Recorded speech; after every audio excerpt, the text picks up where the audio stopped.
All right, we're going to continue with our post-race media availabilities for the Coke 0400 powered by Coca-Cola here at Daytona International Speedway. We are now joined by our race-winning crew chief, Greg Ives, with the number 88 Nationwide Stars and Stripes Chevrolet. Greg, this is your second win this season, in your inaugural season with the 88 team, having a little bit of success here. You guys dominated with 98 laps led. Talk a little bit about that race. Well, you know, it all kind of started out when we got down here on Friday, and I've been kind of preaching that to our guys, to myself, and to the media throughout the year of, you know, if we start qualifying better, we'll end up having more success and be able to dictate some of our pit strategy and, you know, off of that. So we were able to do that by setting a fast lap in practice one, expecting it to rain out Saturday, and plans sometimes don't come together, and they did. So we were able to get that number one pit stall, and we're able to, you know, win from the pole. So it's definitely something that we need to drive home through our guys, through myself, through Dale, to make sure we do our jobs on Friday. So it makes Sunday win even better. All right, we'll open up to questions. Raise your hand. We'll get a mic to you, and please state your name and affiliation. Hey, Greg, Ken Willis, News Journal. This race, this package that they have here with the plates and the tight racing combined with the 200 miles an hour seems to be a recipe for disaster that we came very close to again tonight. Do you agree with that? And what would you do to try to make things a little more sane here? Well, I mean, it's the racing that we have to abide by. So I mean, I'm not here to dictate rules. I'm not here to you know, point NASCAR in the right direction. I'm here to take what they give me and try to win races with it. You know, it's an unfortunate situation that we get into at the end. You know, I believe in 2013 I was part of something with Regan Smith and you know, on the Xfinity side, and having something similar as well. And it's not a good feeling. You know, you definitely don't celebrate the victory at the end like you should, just because, you know, the fans potentially, you know, could be hurt. I did not know the condition they were in at the time, and, you know, Austin definitely took a wild ride. So, you know, you want exciting racing. Fans want to see a good race. You know, it's what it is, you know. So, you know, if there was no passing, if there wasn't, you know, close racing, then there'd be another problem. So I commend NASCAR for trying to work on things as they are going to in Kentucky and maybe throughout the year. So we just gotta take their rules. They have a lot of people that are giving them advice, and I just take their rules and I try to expose where we can to win races. That's all I can do. Any other questions for Greg? All right, Greg, thanks a lot. Congratulations on the win. All right, you all have a good night or good morning.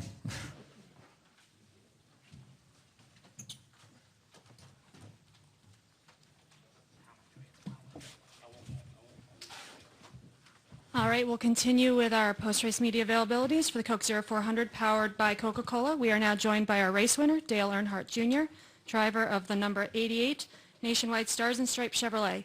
Dale, this marks your 25th career NASCAR Sprint Cup Series victory, and it's your second this season. It's also your 11th top 10 this year. Talk a little bit about holding off the 48 there on that final restart. You know, I just wanted to get down in front of Denny. I knew Denny's very good at plate racing, and it just didn't make any sense to me to take the outside line with 2 laps to go and give. That just felt like to me the best. You were giving someone an opportunity if you did that on the bottom. So I took the bottom, knowing that they had good potential on top, but we had to do our best on the bottom. And if Denny knew what to do, he's really good here, and I just come down whether he wanted to do it. So he could have chose to not push us, but he did, and we got shoved clear there, and I didn't want to get out too far, so I moved up the racetrack to lengthen the line that I have to take around the corner in turn 1 and 2, so that I don't get too far away from them, and to keep them close to me. So when we come off turn 2, they're still close enough to to affect my car and push it, and then I can control them a little bit. I don't want to get too far out in front so they get a big run on me, because that'd be difficult trying to block that. I don't like to really get too aggressive on blocking, but I just wanted to be in a position where I could kind of move back and forth in front of the line that could help me. And I felt pretty good about it, to be honest with you. Normally I'm a nervous wreck on those green-white checkers, but knowing how our car was and how good it was, I felt like if I could get clear, I should be able to do everything I needed to do. The car was capable of doing everything it needed to do, so I felt pretty confident, to be honest with you. But Denny certainly made it difficult and had some, he was doing some things that had me nervous. And he got pretty close there a couple times to putting together some pretty strong runs. And anytime you see Jimmy back there behind you, you know he's got the same thing you got, so that's never good. And he was tough all night. It was difficult to get by him and make passes on him for sure. All right, we're going to open up to questions. Raise your hand, and you'll state your name and affiliation when you get the mic. We'll start with Don. Come up here to Lee, and then go to Jenna. Dale, Don Coble with Morris News Service. As you pulled into victory lane, how shaken were you by what had just happened right behind you? That was real frightening. I mean, you're just on the verge of tears, to be honest with you, because you don't want to see. You just, I think that the first thing that goes through your mind is I saw everything in the mirror pretty clearly, and that car really went up in the air pretty high, and he hit the. I could just see that it was a black object that hit that fence, and so I'm assuming I'm looking at the undercarriage of the car, and I've never really seen a roll cage handle those catch fences very well, and I just was very scared for whoever that was. I didn't even know what car it was, so I was just very scared for that person. And obviously you think about the car getting that high, what has it done to the catch fence, and is there any danger to the spectators? I didn't know exactly where he hit the fence as far as how far down the straightaway, so I didn't know whether he was in range of the few seats that we've got here tonight. But it was just real scary. I think, I didn't care about anything except for just figuring out who was okay. And then we pulled down to the pit road there, and Jimmy come to the car. Jimmy got out of his car, come around, and that's the first thing we talked about. He was frightened as well, and we were just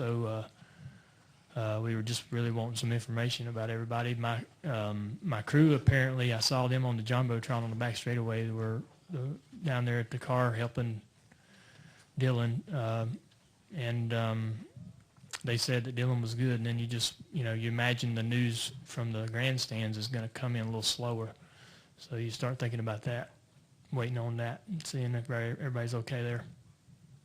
I mean, the racing doesn't matter anymore. All right, we'll go to Lee. You did, to go back to the race, though, you had said prior to the race that this was probably one of the best cars that you ever had. So you just really seemed to be in command of the race, though, up until that point. Is that kind of the feeling you had, that this was one of the best pieces you ever had at this track? Yeah, if you think about our history over the last 2 years, the 88-48 shop has built, in my opinion, two of the best restrictor plate cars in the sport in the last 2 years. We, as fortunately yet unfortunately, won the Daytona 500 was one of them, where we didn't get to use it again the rest of the year, and we basically had to use a second-hand car or a backup car that just wasn't quite as good the rest of the season. At the plate tracks, still good competitive car, but the car that I had tonight and the car that we won the 500 with is exceptional and extraordinary compared to the rest of the competition. For whatever reason, I don't know how to build them, but they do. And the car that we won Talladega with and won with here tonight is another example, a carbon copy performance-wise to the Daytona 500 winner. And so in the last 2 years, this team has built two of the best cars. And there's a lot of drivers with the same skill level that know what to do, the same, I know what to do, they know what to do, but will our cars do it? And my car can do the things I want it to do. And when I can start, like when we can move from like 7th to 1st in a matter of a lap or two, that's because the car can sustain the run. And, you know, I side draft a guy, get away from him, then side draft the next guy, get away from him, jump in front of this guy to get the push. And you know, you got to do all these things. It's sort of like playing Frogger, you know, how you got to jump across the, you know, and you got to time everything and get in the right place to get across. That's kind of what it's like when you're passing out there. You got to do everything just right, but the car has to be able to help you. And the car is probably 80% of it. And all the, you know, Denny and Jimmy and all those guys, they know how to do these things. It's just, I feel like we have the car that's better than all of them. Go back to Jenna. Jenna Fryer, AP. Dale, it seems that the accident has sort of muted your victory, and you said in a previous statement that the racing sort of doesn't even matter at that point. This happens, you know, quite a few times at Talladega and Daytona. Do you have any suggestions? No, I don't. You know, I don't.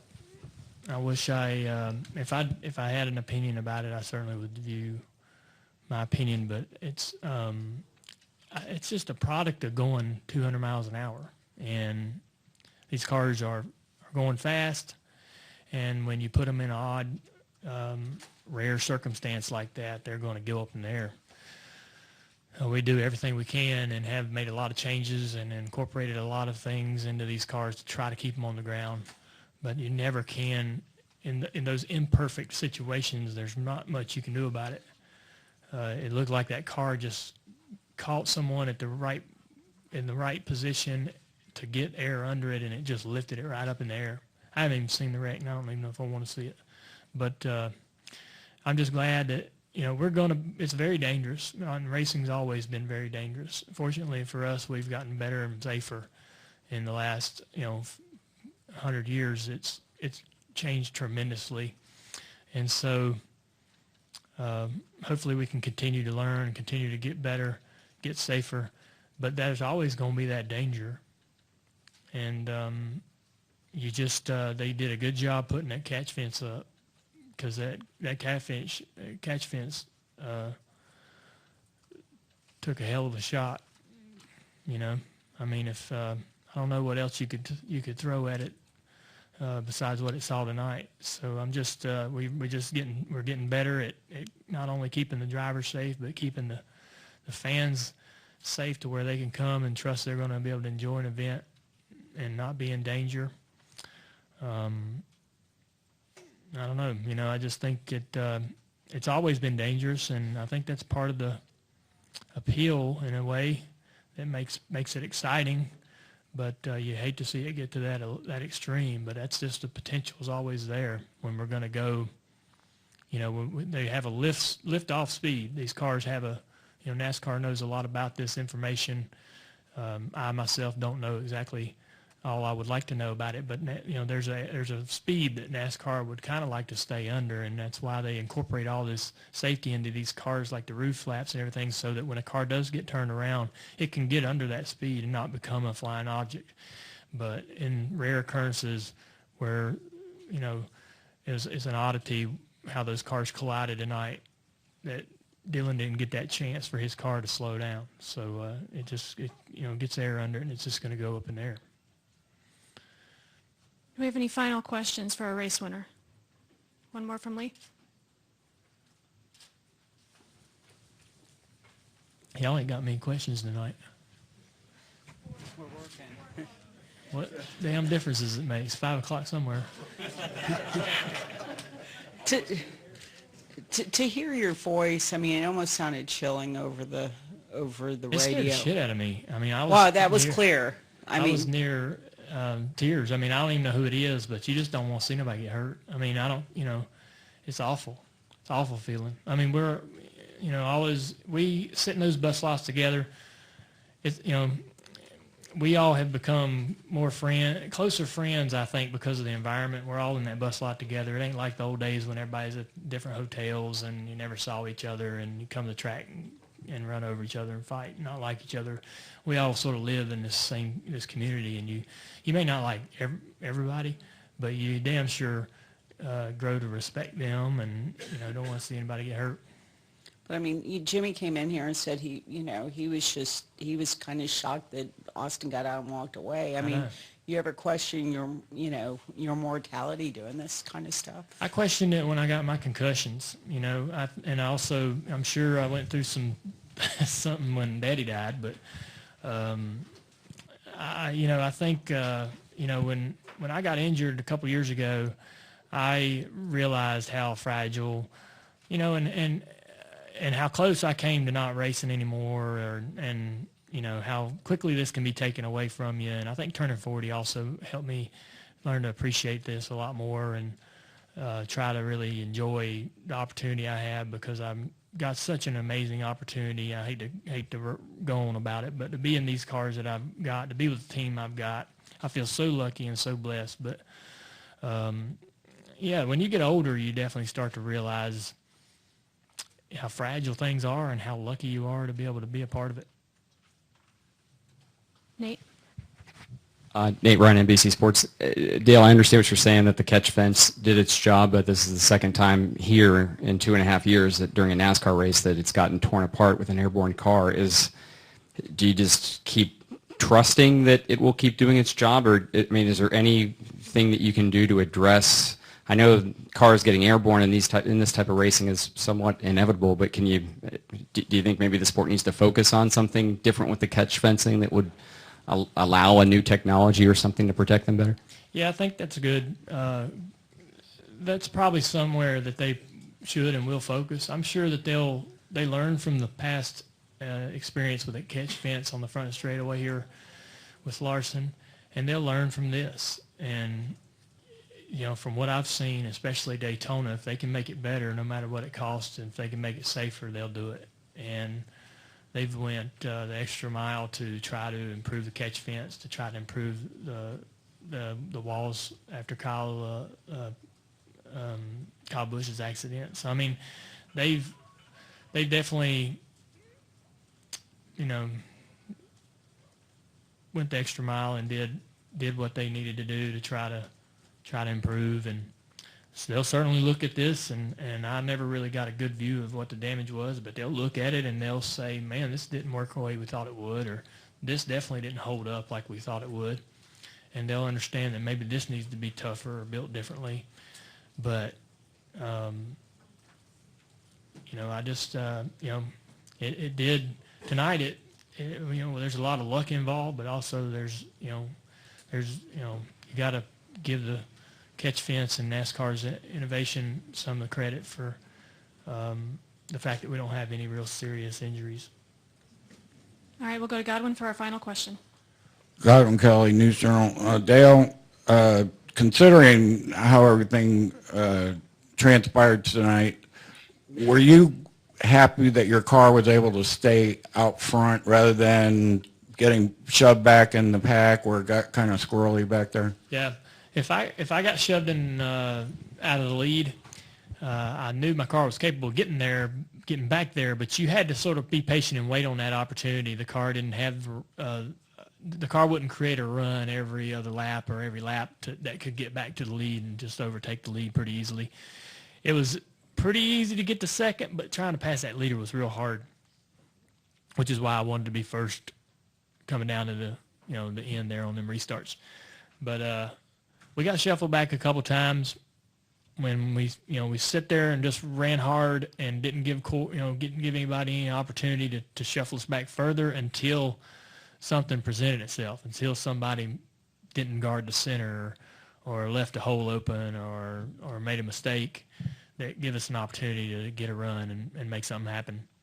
And the car is outstanding, and once it starts to get a run, if we don't get a good block thrown on us, it's going to keep that run going and keep passing cars up until we get to the leader. So it's a pretty phenomenal race car. But it was definitely, you wanted to be in the top two all night. You wanted to be on that front row on them restarts. You definitely didn't want to get shuffled back too far because it was side by side pretty much from behind the leader on back, and you're kind of boxed in, and you can't really go anywhere until somebody gets lazy or leaves an opportunity, maybe goes a little too high and leaves the middle open where you can kind of, shuffle them out or something. There's a couple opportunities that you get runs and maybe go to the top and go 3 wide, but you got to trust that guy behind you to go with you. He might go to the middle and then you're going to the back. So it's tough. You had to know who was behind you and guess what they might do when you did what you wanted to do and see how it went. Well, Dale, thanks for joining us this morning in here, and congratulations Absolutely. on your win Thank you. today. Hope you guys have a safe trip home. Jimmy predicted that probably till the middle of the afternoon you'd be partying. I'll be partying as soon as I get up. I don't know when that's going to be. I am going to bed.